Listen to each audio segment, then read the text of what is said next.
Welcome to another episode of my YouTube show, Lead the Way, in which I interview leaders, small business owners, and organizations that are doing good things right now during the COVID-19 pandemic. Today, I'm so excited to have Leanne Welch as my guest. Leanne has 24 years of marine conservation experience, and since the last 40 years, she is the manager of one of my favorite places to visit in Boca Raton, the Gumbo Limbo Nature Center. Let's get started. Hi, Leanne. Thanks for being on my show, Lead the Way. It is an honor to meet you. This show gets viewers from all over Florida, in fact, from all over America and some parts of Europe and Asia. So for those who don't know, tell us more about Gumbo Limbo and why it's a must-see attraction in Boca Raton. Sure. Hi, Mika. Thanks for having me. It's an honor to be a part of your show.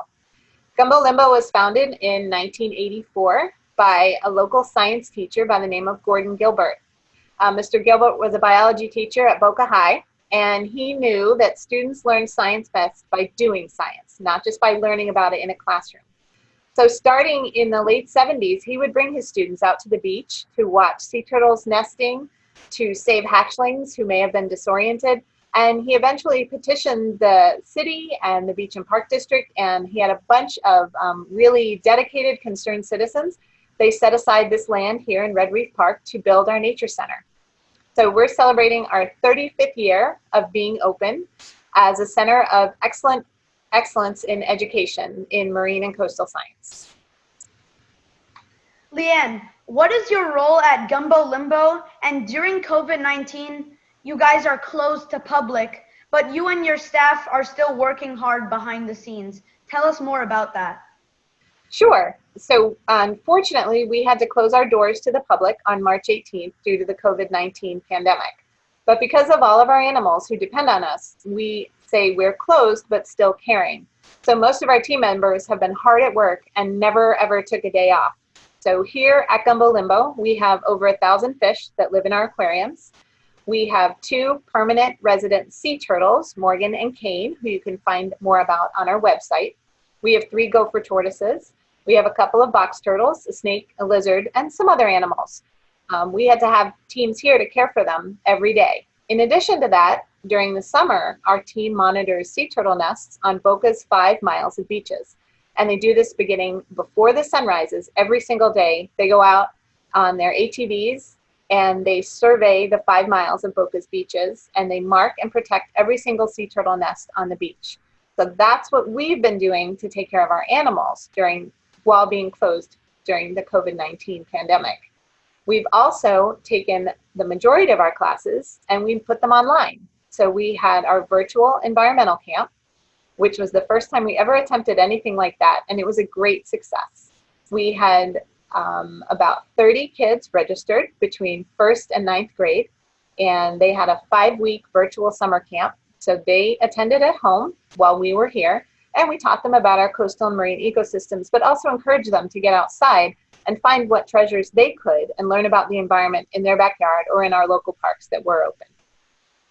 Oh, wow. That's a lot of things you guys are doing, even though you're closed. Gumbo Limbo has so much to offer.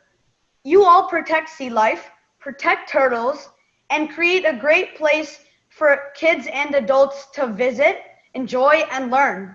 How can people help by adopting a turtle or donating or even volunteering? Well, I'm glad you mentioned our volunteers, because our volunteers are really the heart of what we do. Our volunteers outnumber our staff on a regular day, anywhere from 5 to 1. So we couldn't be open and care for our animals without our volunteers. Unfortunately, since we've been closed, we haven't had our volunteers, and boy, do we miss them. So that's one of the things we can't wait is when we open again, is to have our volunteers come back. We have over 250 volunteers that donate over 30,000 hours of their time every year.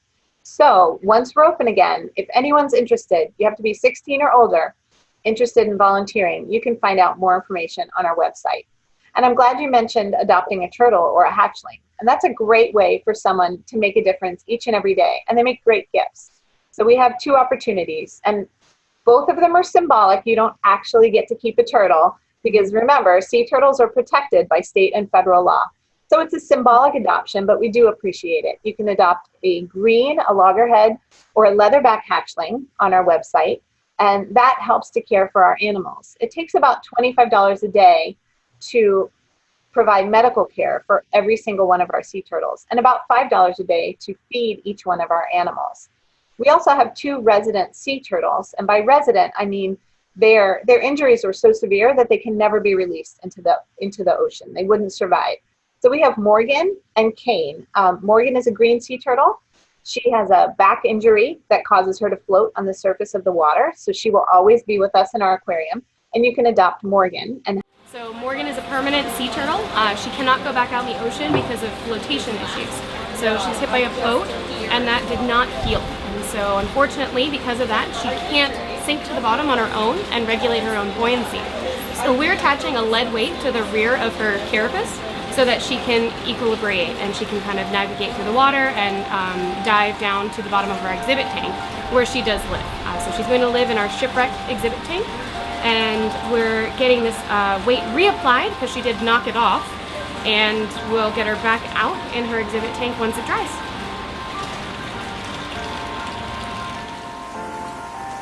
Okay, now that we have the weight attached to Morgan, we're going to return her to her home here at Gumbo Limbo Nature Center, a large shipwreck aquarium that is just like her habitat that she would normally be living in offshore.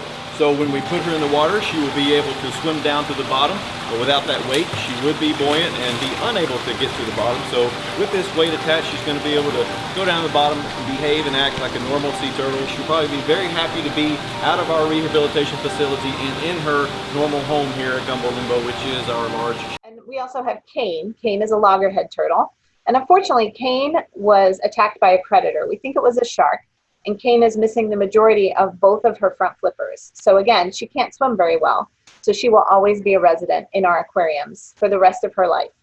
And you can also adopt Kane on our website. Oh, wow, that's amazing. Due to COVID-19, you had to pivot to virtual learning programs for kids. Can you tell us about your virtual learning programs and about the virtual tour of Gumbo Limbo? Sure, that's something we're working on each and every day, and we're continuing to expand our offerings. So if you go to our website, gumbolimbo.org, and go to our programs page, you can see the virtual offerings that we have right now, and we add more and more every chance we get. We've also started a nature blog, so our employees here, and then also our volunteers or anyone who wants to, can write a blog about how they've stayed connected with nature while we're closed here. So some of our cool programs that you can watch virtually, we have beach combing with Gumbo Limbo. One of our most popular programs was Beach Treasures, where you'd start here at Gumbo Limbo and we would teach you about the shells, the sea beans, and the other treasures you could find walking on the beach. And then the best part is everyone would drive over to the beach because we're right across the street, and then we'd do some shell hunting and some sea bean searching while we were there. The other thing we also did as part of that class is talk about the importance of always picking up trash when you're on the beach. So what we like to say is every time you go to the beach, take out 3 things you didn't bring. So maybe you might find 3 pieces of plastic or a snack bag or a wrapper that you didn't bring, but you're going to get it off the beach and throw it away to put it in the garbage where it belongs. So if you watch our beach combing with Gumbo Limbo, you can do that on your own time, because remember, all of our beaches are open.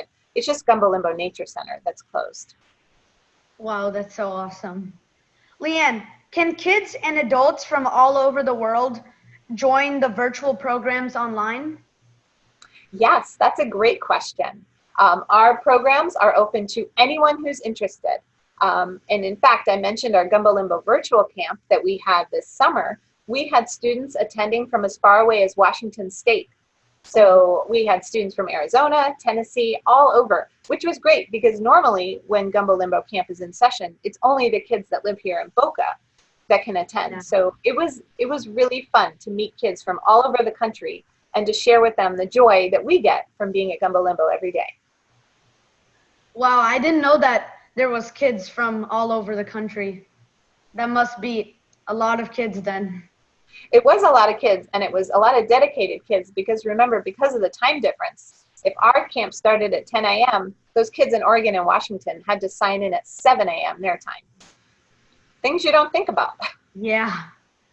All kids love sea turtles. Tell us why sea turtles are so important to our sea life. Sure.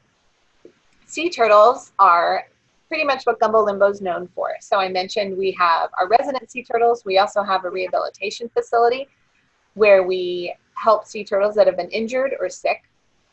And so sea turtles are great in the ocean, but we're happy to take care of them here. So most of the sea turtles we get into our rehabilitation facility, they're sick or injured, and most of the time it's because of interaction with humans. So sometimes we find that they're wrapped in fishing line, or they may have eaten something they weren't supposed to, and most of the time it's plastic and it gets stuck in their bellies and makes them sick. And we do get a lot of sea turtles that have been hit by boats. So what we do is educate everyone who either comes to our website or visits our nature center about things you can do to make a difference to help protect sea turtles. And on the beach, there's 3 things you can do that are super easy. And what we say is keep the beaches clean. So like I mentioned, pick up trash when you're there. Keep the beaches flat. So if you dig a hole or build a sandcastle, it's important to flatten it before you leave, because in the summer, mama sea turtles are coming up on the beach to lay their eggs, and then the hatchling sea turtles are depending on a flat beach that they can run to the ocean. So keep the beaches clean, keep them flat, and then also keep them dark. So adult sea turtles and hatchling sea turtles rely on light to help them find the ocean and to determine a good place to lay a nest for a mama sea turtle. And when we have bright lights, or we use flashlights on the beach, or if you're staying in a hotel or a condo and you leave your lights on, that actually distracts the sea turtles and it may cause them to lose the ocean. So the most important things you can do at the beach is keep it flat, keep it clean, and keep it dark. Oh, wow. I'm going to use those tips next time I go to the beach. It's easy to remember. Everyone can do it. It's pretty easy. Leanne, anyone can go on the Gumbo Limbo website and track turtles via satellite. It's so cool. How does the satellite tracking work? That's one of the coolest things we do, I think. So occasionally when we get a turtle that we think is the right size or the right species, we'll put a GPS tracker on their back before they leave our rehabilitation facility. So we make sure they're healthy and strong, and then we put a tracker, it's about this big for the adults, and then we have some smaller ones that are about this big that we put on the backs. We use some glue and we put it on the backs of the sea turtles. And the way that works is every time they come up to take a breath, because remember, sea turtles are reptiles. They breathe air just like we do. They have lungs. So even though they're in the ocean for a long time, their whole lives, and they can dive very deep, they can hold their breath a long time, but they do have to come up to take a breath. So every time they come up and their back breaks the surface of the water, the tracker on their back sends a signal to the GPS satellites in outer space, and we get a notification that that turtle was spotted. So it works the same way as the GPS on your phone or in your car. And if we get enough of the signals, then we can track where our turtles are. And I think right now we're tracking about 3 sea turtles that are out there. The batteries only last about a year, and they are designed to fall off after a year or 2. So they don't stay on the turtle their whole lives. Well, that's one of my favorite things that is on your guys' website. Oh, good. Leanne, how can kids and adults protect marine life, particularly turtles? Honestly, I think the most important thing you can do is educate yourself. And right now, we're asking everyone to make some changes in their own lives to refuse single-use plastics. So we've all heard about reduce, reuse, and recycle, but we want to add a 4th R that should come first, and that's refuse. If you don't need it, don't take it. If you don't need the plastic bag at the grocery store, please don't take it. If you keep a stainless steel or a silicone straw in your car, so you don't need to take the straw maybe when you get a drink at a drive-through. And these, I think if everyone makes those little changes, we're going to see a big change in the health of our sea turtles. Because remember, plastic is forever. Plastic doesn't just disappear. And they estimate only 10% of plastic ever produced has been recycled. The rest of it is still out there, and most of it, unfortunately, is in the ocean. And what happens to plastic is it doesn't degrade, it doesn't disappear, it just breaks down into smaller and smaller and smaller pieces to what we call microplastic. And if you go on our website, you can see some images of really teeny tiny pieces of plastic. And unfortunately, baby sea turtles think it's food and they eat it. And I'm sure you've all seen the video of plastic bags floating in the ocean, and they look just like jellyfish, which is a grown-up sea turtle's favorite snack. So what we ask people to do is refuse single-use plastic as much as possible. Now, I know sometimes you can't avoid it. And sometimes, like in our medical facility, some of that plastic is very important to take care of our sea turtles. We use it for IV bags. We use it for syringes to give them medicine. But there's lots of ways you can refuse plastic in your everyday life. And that's what we ask everyone to do. And personally, I think that's probably one of the very most important things you can do. That's really sad that a lot of sea turtles are getting sick because of plastic. Yeah, it makes us all very sad. Yeah. Leanne, since watching the movie Dolphin Tales and visiting the aquarium in Clearwater where these dolphins live, since then I've been so fascinated with marine life. Millions of kids like me love dolphins, turtles, and other marine life. How can we learn more about marine conservation, and how can we have your job when we grow up? That's a great question. Most of the people here, and me as well, we studied marine science in college. And so, or some of us studied biology, and some people studied environmental science. So it's really whatever's most important to you. The most important thing is to find your passion. Find what you're passionate about, and then you'll be happy in whatever job you do. So some people are more interested in marine conservation and might want to study environmental science. Me, I was more interested in the science behind it, so I studied marine science. But and most of the jobs you will need a master's or even a PhD degree. So it is a lot of school, but anyone can make a difference. You can volunteer at Gumbo Limbo Nature Center when you're older, and we have a bunch of high school and college students that volunteer here, and they learn a lot. And some people find out by volunteering that maybe it's not the job they thought it was, and they don't want it. And then we have other people who find out this is exactly what I want to do. In fact, I'm going to learn even more about it. So the most important thing you can do is volunteer, find out more, and like you said, go visit aquariums and nature centers. I knew when I was 12 years old that I wanted to study marine science, and I knew that from visiting an aquarium and talking to the people that live there. And so here I am living my dream all these years later. So stick to it. It's hard work, it's a lot of school, and it is a lot of work, but it's totally worth it. Okay, I guess a lot of hard work. Leanne, can you share any interesting or scary marine stories? Well, one of my favorite stories, it's not very scary here, is about Kirby, our porcupine pufferfish. And Kirby's story is on our website, but I'll tell you in case you're not familiar. Kirby, as I mentioned, is a porcupine pufferfish. And when he came to us, he was caught from the wild by a fisherman, and we brought him here.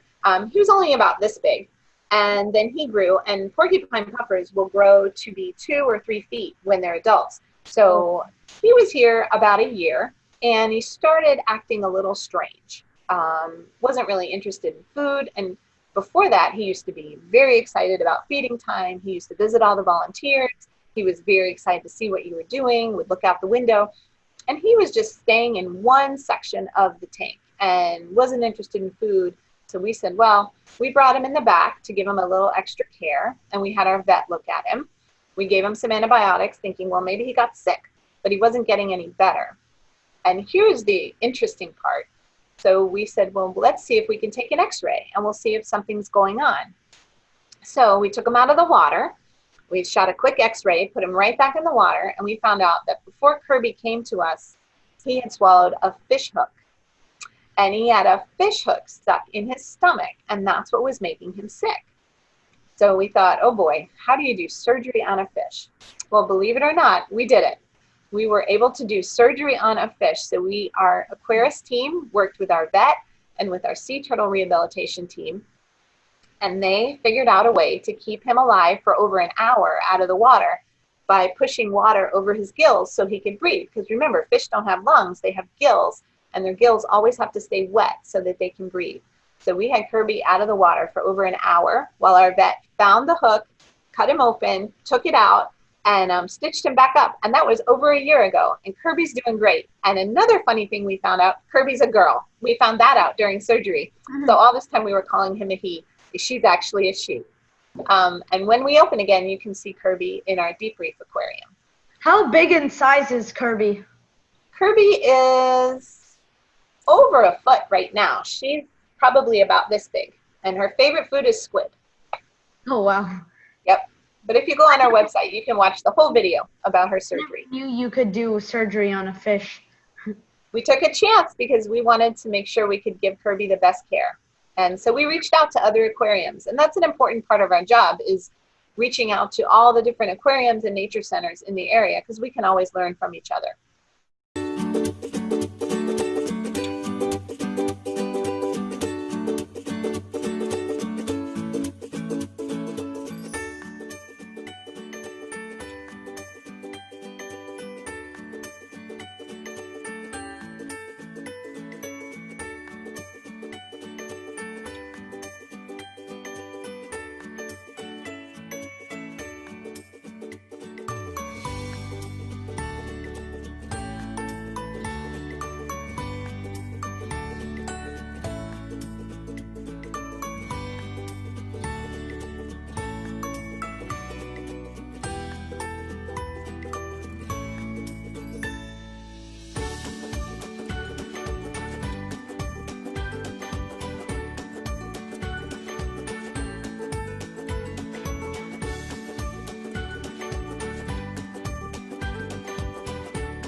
Leanne, Florida has beaches full of ocean life and Everglades full of alligators and python snakes. Are sharks, alligators, snakes, and iguanas good or bad for our ecosystem? And how can humans learn to live around such creatures? Well, Mika, that's a bit of a loaded question. Let's talk about each one of those individually. So let's talk about sharks and alligators together, because they're both native to our ecosystems. And every single native animal serves a purpose in the ecosystem. And our sharks, even though they sound scary, sharks are actually really important because they keep all of the sick fish out of the ocean. So sharks don't generally go after healthy or fast fish. They're going to find the ones that aren't doing so well, and they're going to help. They're going to take care of them. So they're going to make sure that our fish populations stay healthy. Same thing with alligators. Alligators are native to the Florida Everglades, and they're very important in that ecosystem. In fact, alligators do a really cool thing in the winter. In our dry season, they dig holes in the Everglades where water fills in. And so even though the whole area around them might be dry, they call gator holes, and they dig these huge holes that provide the fish that live in the Everglades and the wading birds. It gives them a safe place to overwinter. So it makes sure that all the creatures have a place to stay and to eat during the dry Everglades winter. So sharks and gators, while they seem dangerous and a little scary, they're very, very important in our ecosystem. And trust me, way more sharks are killed every year by people than people are killed by sharks. I think the numbers are something like 100 million sharks every year are killed by people, and only about 7 to 10 people are killed by sharks. So it's a big difference. Now let's talk about pythons and iguanas. Both of those are not native to our ecosystems. They come from South America or Asia or other parts around the world. And most of them were released by people who had them as pets and didn't want them anymore. And they thought, well, they'll be fine in Florida. And they are fine, but they're too fine. So pythons don't have any natural enemies here in Florida. So they are taking over the Everglades. So in the last few years, FWC, that oversees the wildlife here in Florida, they're trying to control the population. The problem is, like I said, they don't have any natural enemies, and it's the perfect place for them. It's the perfect temperature, and there's lots of food for them in the Everglades. And we have the same situation with iguanas. Now, iguanas aren't dangerous, unless you're a gardener like I am, and they eat all your flowers. So same thing with iguanas. They're not native to our ecosystem, and they kind of make a mess if you have them in your yard. They eat your plants, and they might leave you little presents around your deck, which happens to me a lot, and not the kind of presents you want. They're the ones you got to pick up. Another animal you might be familiar with is the lionfish. Have you heard of lionfish? No, I actually have not. Lionfish are very beautiful, and they were very popular in the aquarium trade. And they get big. They're about this big, but they're from the Indo-Pacific Ocean. They're not native here. But again, people release them in the ocean thinking they'd be fine. But again, they have no natural predators, and they eat everything that can fit in their mouth. So for our scuba divers, lionfish are becoming a real problem because they're eating all of our native fish. So again, the FWC has looked into ways to control the lionfish population. And it turns out lionfish are actually very delicious to eat. So we've had a lot of people trying to control them. So it's important to remember that every animal in an ecosystem has a place. And even though it might not be your favorite, maybe you're afraid of sharks, but sharks are really important in our ecosystem. So we should protect all the sharks we can. No, I really love sharks. Oh, good. Me too. And sometimes when I go play tennis, sometimes there's iguanas on the trees and they poop on the court. Yeah. And then, so then we always have to remember that we have to sit away from them for our breaks. Yeah, those were the presents I was talking about. The iguana poop. It's messy and smelly. Yeah. Leanne, what is your message to kids like me who are stuck at home since most kid-friendly places like Gumbo Limbo are closed due to COVID-19? That is true. My advice to you is get out where you can. So a lot of the parks, almost all the parks in the city of Boca Raton are open, and there's beautiful nature trails in Sugar Sand Park. And our boardwalk here at Gumbo Limbo is open. You just have to access it by Red Reef West. So you can park over there and walk on our boardwalk that goes through the beautiful hammock forest. And it's about a half-mile round trip. And that's a beautiful walk. And we've recently put out exhibits there to explain a lot of the trees and the animals that you might be seeing. Like I said, our beaches are open. Beaches are beautiful. And if you get out really early in the morning, you might be lucky enough to see some hatchling sea turtles that are making their way to the ocean. Because when hatchlings come out of the nest, they don't need any help. They are born with all the knowledge they need to be a grown-up sea turtle. So as soon as they come out of the sand, they run for the ocean. And if you're at the beach first thing in the morning, you might be lucky enough to watch them running to the ocean. If only it was the same thing for humans. Just get born and then you have all the information. Oh, but it's fun to learn all the different information. Yeah. When a sea turtle's born, they only have one choice, to be a sea turtle. When we're born, we can do anything we want. Yeah. Guys, Leanne shared so much about importance of marine life and why we need to protect it. Please support and donate to Gumbo Limbo. All the links are down below. Mika out.